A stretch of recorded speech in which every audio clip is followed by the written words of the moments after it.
Temur odam filmini menimcha hamma ko'rgan bo'lsa kerak. Aynan bosh qahramon Toni Starkka Jarvis degan yordamchisi bo'ladi. Mana shu Jarvis temur odamni hamma ishlarini, yumushlarida yordam beradi. Kerakli informatsiyani topib beradi, aytgan topshiriqlarni u uchun bajarib beradi. Ya'ni u uchun AI sun'iy intellekt yordamchi sifatida ishlaydi. Mana shu narsani ko'rganimda o'sha paytda o'zida menda ilhom kelgan. Qaniydi menda ham xuddi shunga o'xshagan yordamchim bo'lsa. Lekin u paytdagi texnologiyalar, u paytdagi dasturlar bu narsaga imkon bermasdi. Hozir paytda sun'iy intellekt rivojlangandan keyin bizda ham xuddi shunaqa imkoniyatlar kattalashib ketdi va biz o'zimizning foyda marketing agentligimizga xuddi temir odamnikiga o'xshagan Jarvis, ya'ni o'zimizning sun'iy intellekt operatsion tizim AI agentimizni yaratdik. O'zi aynan nima uchun bu sun'iy intellektdan foydalandik? Ya'ni biz trend orqasidan yurdikmi yoki rostdan ham bu narsa bo'yicha orzularimiz bormidi? O'zimman men tizimga juda qiziqaman. Agar men podkastlarimni ko'rganlar bo'lsa ham tizim haqida juda ko'p gapiraman. Aynan biz ham shu tizimlashtirish uchun, agentligimizning ishini tartibga solish uchun juda ko'p harakat qilamiz.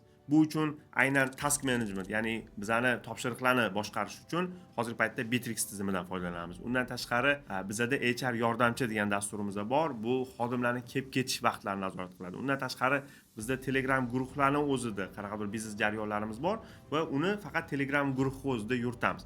Ya'ni bizda shunaqa bo'ldiki, juda ko'p informatsiyalar turli xil platformalarda bo'ldi. Va men rahbar sifatida bu har bitta platformani bittalab ko'rib chiqishim uchun juda ko'p vaqt ketadi.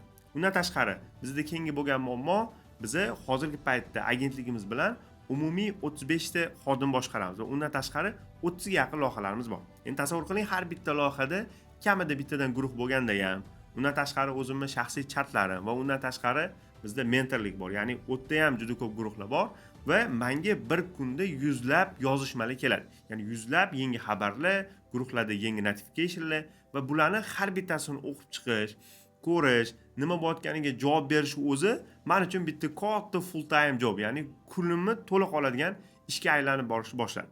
Va shu o'z-o'zidan bu narsaga vaqtim yetmadi, qarolmadim va qaysidir joylarda e'tirozlar paydo bo'lishni boshladi. Men o'zimda ham bo'lgan bir paytlar bitta mashhurroq insonga yozgan paytimda javob bermagan, keyin yana yozganman, yana javob bermagan. O'sha paytda bu odam endi mashhur bo'lib kibrotiga minibdi degan xayollar bo'lgan. Lekin aslida mana shu holatga o'zim kelganimdan keyin, men o'zimga ham yuzlab kuniga yangi murojaatlar va yangi SMSlar Telegram orqali kelgandan keyin bu narsani tushundim. Ya'ni menda fiziki bu narsani boshqarish uchun hech qanaqa vaqt yo'q. Bundan tashqari shu Bitrexdagi har bitta topshiriqni kim vaqtida bajaryapti, kim vaqtida bajarmayapti. Undan tashqari bizda KPI tizimimiz bor. Ya'ni KPI tizimimiz ham juda murakkab. Har bitta bolani qilayotgan ishiga, qilayotgan taskiga, uni vaqtida bajarishga bog'laganmiz. Ya'ni uni biz avtomatik hisoblamaydigan bo'lsak, meni 2-3 kunlab vaqtim aynan oylik maoshni o'zini hisoblashga ketish boshladi. Ya'ni juda ko'p operatsion tizimimizdagi ma'lumotlar yig'ildi va ko'raman, men buni endi bitta o'zim boshqara olmayman. Shuning uchun ham biz o'zimizni AI operatsion yordamchi agentimizni ishlab chiqishga qaror qildik. Odatda biznes kattalashgan sari, ayni masalan bizning holatda biz katta agentstvalardan bittasi hisoblanamiz. Sizdagi kichik tuzatilmagan xatolar katta muvaffaqiyatga olib keladi. Masalan, shu guruhda bir donagina qaysidir matnni o'qimasligim yoki biznes egasiga javob bermasligim loyihani chiqib ketishiga olib keladi. Masalan, loyiha chiqib ketadigan bo'lsa, bu bizani xodimlarimizning maoshiga, ularning KPI tizimiga ta'sir qiladi. Ya'ni juda ko'p keyingi muammolarni olib keladi. Ya'ni kichik teshiklar katta kemani qulatadi. Yoki ba'zi bir paytlarda bir o'xshatma qilaman. Agar siz kichkina bo'lsangiz, kichkinaligingizda yiqilsangiz, katta ehtimol bilan sizga hech nima qilmaydi. Masalan, kichkina bolachalarni ko'ramiz, u yiqilib tushadi. O'tpetda ozgina shilinadi boshqa va qoqib turib ketadi. Lekin uje biznes kattalashgandan keyin biz filga yaqinlashganimizdan keyin filni yiqilishi juda ham og'ir bo'ladi. Ya'ni biz bu narsani ham oldini olish uchun ham o'zimizni operatsion tizimimizni qildik. Endi bu operatsion sun'iy intellektimiz bizga nimalarga yordam beradi? Ya'ni shuni ko'rib chiqamiz. Birinchi o'rinda u men uchun quloq vazifasini bajaradi. Ya'ni nima degani desa, bizani 30 dan oshuv loyihalar bilan ochilgan guruhlarimizda kunlik har bitta gaplashilayotgan SMS, ovozli xabarlarni o'qib chiqadi. Sababi bilasizlar, ba'zi bir biznes egalari masalan 10 minutlik, 5 minutlik audiolar jo'natadi va aynan shu audiolarni eshitib chiqadi va kunning oxirida, shu kechki payt soat 20:00 da menga umumiy har bitta guruhda gaplashilgan va muhokama qilingan narsalar bo'yicha digest, ya'ni qisqa ko'rinishda umumiy ma'lumotlarni yig'ib menga brief jo'natadi. Va menda endi anchagina vaqtim tejaladi. Ya'ni har bitta guruhdagi gollarni eshitib chiqish, undan xulosa olib o'tirishim shart emas. Taxminan 4 ta qatorli Telegramdagi aynan digest o'qiyman. Shu guruhda va shu loyihada nimalar bo'layotganini yetib olaman va shu protsessdan ogoh bo'laman. Undan tashqari mani ham masalan belgilashsa yoki umuman Zoom ichida Akbar so'zlari, rahbar so'zlarini aytadigan bo'lsa, aynan shu Jarvis menga Akbarjon aka sizni so'rashyapti shu guruhda javob berib yuboring degan men uchun SMS jo'natadi va men bittada meni so'rashayotganini yoki menga aloqador qanaqadir gap ketayotganini bilaman va shu zahoti shu narsaga javob beraman. Ikkinchi o'rinda u men uchun assistent, ya'ni nimalarni yordam beradi. Birinchisi miting protokoli. Bizda yana bitta eng katta muammolardan bittasi, boramiz, miting qilamiz, 1 soat, 2 soat gaplashamiz, lekin umumiy xulosa chiqarib, uni yozib olib, uni keyin boshqa xodimlarga yetkazishga bizda fokus yetmasdi. Yoki fokusimiz yetsa ham esimizdan chiqib qoladi. Hozirgi paytda istalgan mitingga boraman va o'sha mitingda diktofonni yoqib qo'yaman. U to'liq mitingni eshitadi, ya'ni umumiy shu diktofon yozadi va shu mitingga aynan Jarvisga yuboraman. Jarvis uni eshitib chiqadi, protokol tuzadi va hattoki agarda qaysidir xodimlarning bu yerda mas'uliyati bo'ladigan bo'lsa, Bitrix orqali bu narsaga zadacha ham qo'yib bera oladi. Undan tashqari bizda yana bitta katta muammo bor edi, aynan kalendarimni yurg'izish. Sababi hamma loyiha men bilan ko'rish xohlaydi, bu yerda yangi loyihalar bor, konsultatsiyalar bor, o'quvchilarga konsultatsiyalar va shu jarayonda ham mana shu Javohir degan operatsion direktorimiz bor, uni bo'ynida edi, lekin Javohir ishi mendan ham ko'p. Ya'ni u ham masalan vaqtida aloqaga chiqmaydi yoki qaysidir loyiha menejerlari uchrashuv qo'ymoqchi bo'lsa, Javohir vaqtini kutib o'tirish kerak. Hozirgi paytda uni shu loyiha menejerlarining guruhiga qo'shib qo'yganmiz va loyiha menejerlari yozadi. Akbarjon akani masalan ertaga yoki bugun vaqtlari bormi yoki soat 11:00 chorshanba kuni miting qo'yadigan bo'lsam, qo'sha olaysanmi dedi. Ha, agar vaqtim bo'lsa qo'shib qo'yadi. Ya'ni endi ular mustaqil ravishda men bilan bo'lgan mitinglarni o'zlari qo'ya olishyapti. Ya'ni shu tomondan menga yordamchi bor. Uchinchi uni funksiyasi u nazoratchi. Ya'ni u nimalarni nazorat qiladi? Birinchisi shu Bitrix tizimimizdagi tasklarni vaqtida bajarishni nazorat qiladi. Ya'ni agar qanaqadir tasklar qolib ketsa, menga yozadi. Masalan, bugun shu topshiriqlar Bitrixda qo'yilgandi va shu topshiriqlarni deylik 90% bajarildi, 10% kechikib qoldi. Va men endi oldindan ko'rib tura olaman va kunning oxirida mana shu kechikkan tasklar bo'yicha aynan xodimni o'ziga yozaman. Yani mana shu narsalarda sen kechikibsan vazifalarda, nima bo'ldi? Holatni o'rganaman, yaxshilayman, tuzataman. Ya'ni endi nazorat bo'lgani uchun ham xodimlarimiz 100% Bitrixdan to'liq foydalanishyapti va tasklarni vaqtida bajarishga harakat qilishyapti. Ikkinchi nazorati u HR funksiyasini ham bajaradi. Ya'ni xodimlarni bizda tizimimiz bor, aynan keldi-ketdisini kamera orqali biz boshqaramiz, ya'ni Face ID orqali va shuni ham o'zi ko'rib turish, kim kech qoldi, bittalab qo'lda buni hisobotini tayyorlash ham juda qiyin edi. Ya'ni bizda bor edi-yu, lekin nazorat yo'qligi uchun ham kakba yo'q edi.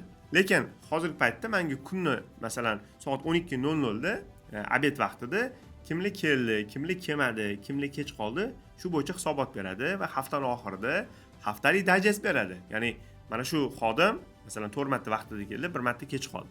Va bizning KPI'imizda shu narsa bor. Agar shu jumagacha bo'lgan periodda xodim 1 marta bo'lsa ham kechikadigan bo'lsa, u shanba kuni ham ishlash kerak. Bo'lmasa ular 2 kun dam olish imkoniyatini qilib qo'yganmiz va shu narsani bizga to'liq nazoratini beryapti. Undan tashqari moliyani nazorati. Masalan, menda shu narsa bo'lardi, oy oxirida moliyamni hisob-kitob qilgan paytimda, meni moliyamda taxminan masalan oyiga 500 yoki 700 dollar pul mablag'i chiqmasdi. Va uni qattanligini bilmasdim. Nimaga desa, chunki bilasizlar, biz menejmentdagi insonlar ko'proq uchrashuvda, rulda, ya'ni umumiy jarayonlarda yuramiz va kompyuterga o'tirib, o'zimni shu sheetsimni ochib, moliyaviy masalan qanaqa rasxod bo'ldi, o'shalarni yozib qo'yishga vaqtim bo'lmasdi. Hayolimda bo'ldi, eslab qolaman derdim yoki ertasi kuni yoki kechqurun yozaman derdim va masalan 50 dollar, 100 dollar qanaqadir mablag'lar qolib ketgan hisobiga bu yerda ham muammo bo'ladi. Hozirgi paytda chek tashiyman yoki ovozli xabar orqali mana shu narsaga rasxod qildim desam, aynan shuni boshqarib beradi. Undan tashqari xodimlarning oyligini avtomatik hisoblab beradi, KPI'ni hisoblab beradi va meni juda ko'p vaqtimni tejab beryapti. 4-chi uni vazifasi u ijodkor. Ya'ni nimada ijod qiladi desa, masalan, mana yangi loyihaga biz uchrashuvga bordik va uni kutuvlarini so'radik. Aynan shu kutuvlarni xuddi miting protokoliga o'xshab yozib olaman va shu kutuvlardan kelib chiqib menga aynan content plan tuzishda va strategiya tuzishda yordam beradi. Va KPI'larimni, ya'ni tijoriy takliflarimni hozirgi paytda hamma shablonlarni kiritib qo'yganmiz va avtomatik ravishda menga tayyorlab beradi. Undan tashqari hozirgi paytda biz to'liq o'qitganmiz, aynan mani bo'yicha, mani reelslarim bo'yicha, mani ssenariylarim bo'yicha va mani tone of voice'imda bemalol ssenariylar yoza oladi. Ya'ni bu narsani ham hozirgi paytda o'qitib qo'yganmiz. Undan tashqari u men uchun ustoz. Ya'ni qanaqa ustoz degan bo'lsak, men o'zimni ustozlarimni darslarini ham unga o'qitdim va hozir endi aynan shu ustozlarimga maslahatlari kerak bo'lsa, shu Jarvis orqali o'sha maslahatlarni olaman. Hozirgi paytda shu ustozimiz Abdulloh Shamsuddinov, Azaka Rahimovlarni to'liq shu darslarni o'qitganmiz. Undan tashqari shu o'zimni do'stim sotuv bo'yicha mutaxassis Abdulboriyning darslari, o'zimning darslarim. Ya'ni hozirgi paytda u sotuv, marketing, menejment va shaxsiy rivojlanish bo'yicha istalgan savollarimga ekspert nuqtai nazaridan javob beradi. Ya'ni o'tdan bo'tdan olib emas, aynan shu darslarni to'liq o'qitganmiz va u hozirgi paytda menga ustozlik vazifasini ham bajaryapti. Va uni oxirgi va eng muhim funksiyasi u oyna vazifasini bajaradi. Ya'ni nimada? Masalan, tug'ilgan kunlarni eslatadi. Sababi biz rahbar va menejer sifatida bu narsalarni doim ham esimizda qola olmaymiz. Lekin qaysidir xodimingizni tug'ilgan kuni va uni o'zingiz eslab tabriklasangiz, xodimda qanchalik motivatsiya ko'paygan bo'ladi. Ya'ni bu tomondan uchrashuvlarni eslatadi. Masalan, men doim undan oldin ertalab Johirga telefon qilardim. Bugun nima uchrashuvlarimiz bor yoki kechqurun yozaman va uni javobini kutib o'tirardim. Hozir paytda ertaga, indinga, umuman haftalik nima uchrashuvlarim bor. Bu narsani ko'rsatib beradi va eslatib turadi. Uchrashuvga 2 soat qoldi, 1 soat qoldi va bu meni time managementimni ancha oson qilib beryapti. Undan tashqari biz hozirgi paytda loyihalarimizni to'liq o'qitishni boshladik. Ya'ni CastDev, ForPSWord, ya'ni juda ko'p tahlillari bor loyihalar bo'yicha. Va menga masalan loyiha bo'yicha qanaqadir informatsiya kerak bo'lsa, xuddi oynadek menga tasvirlab beradi. Ya'ni mana shu loyihamda mijozlarim kim, CastDevdagi asosiy og'riqlar nima bo'lgan, asosiy offerlarimiz nima, hattoki lead nech puldan tushyapti. Ya'ni juda ko'p loyihaga oid bo'lgan muammolarni menga doim eslatib turadi va kerakli paytda sekundlar, ya'ni minutlarning ichida menga kerakli daniylarni hattoki chiroyli prezentatsiya ko'rinishida ham tayyorlab beradi. Aynan shu Jarvisni qo'yish bizga nima berdi? Eng katta bergan narsasi bu meni soatlarimni tejab berdi. Ya'ni umumiy hisobda o'rtacha kuniga 2 yoki 3 soat vaqtimni tejab beryapti. Bu degani haftasiga 15 soat va bir oyda oladigan bo'lsak, hozir paytda уже bir oydan ham oshdi. Endi umumiy bir oyda taxminan 60 soatimni tejab berdi va bu 60 soatga men endi ko'proq narsani o'ylashga va strategik qarorlarni qabul qilish uchun ishlatyapman. Bu narsani sizga nimaga aytyapman? Maqsadim nimadir maqtanish yoki ko'z-ko'z qilish emas. Balki siz ham bunaqa imkoniyatlar borligini ko'ring. Menda o'z doim shunaqa prinsip bo'lgan. Hattoki mana kursimda o'qiganlar va shogirdlarim ham juda ham yaxshi biladi. Biz hamma narsani ochiq va oydin ko'rsatamiz. Ya'ni umuman tizimimiz, shablonlarimiz, biznes jarayonlarimizgacha bitta ham qoldirmasdan tashlab beramiz. Bu meni komfort zonamdan chiqarishga, o'zim ustimdan ishlashga va eng yomon bo'lgan mindset, ya'ni bitta menda bor yoki o'zim nomer adayman degan narsani yo'qotishga yordam beradi. O'zim ustimda ishlayman va bundan-da yaxshiroq narsalarni qilishga harakat qilaman. Agar siz ham o'zingiz biznesingiz yoki agentligingizga aynan xuddi shunaqa tizim o'rnatmoqchi bo'lsangiz, biz sizga aynan shu imkoniyatni beramiz. Hozir mana shu videoda chiqib turgan QR kod orqali ro'yxatdan o'ting yoki mana shu profilni biosida havola bor. Shu havola orqali ro'yxatdan o'tadigan bo'lsangiz, birinchi murojaat qilgan 5 ta odamga maxsus narxda va tezlashtirilgan tartibda shu sun'iy intellektni o'rnatishga yordam beramiz. Aynan nima uchun biz orqali bu narsani o'rnatish kerak degan sizda savol tug'ilayotgan bo'lsa, biz O'zbekistonda birinchi bo'lib ushbu tizimni o'rnatgan agentligimiz va bizning biznes jarayonlarimiz, tizimlarimiz orqali biz bu narsani yaratganmiz va sizga katta ehtimol bilan bu narsani moslashtirishimiz bizdan unaqa katta kuch va vaqt olmaydi va tezlashtirilgan tartibda sizga ideal va ishlaydigan sun'iy intellekt tizimini o'rnatib beramiz.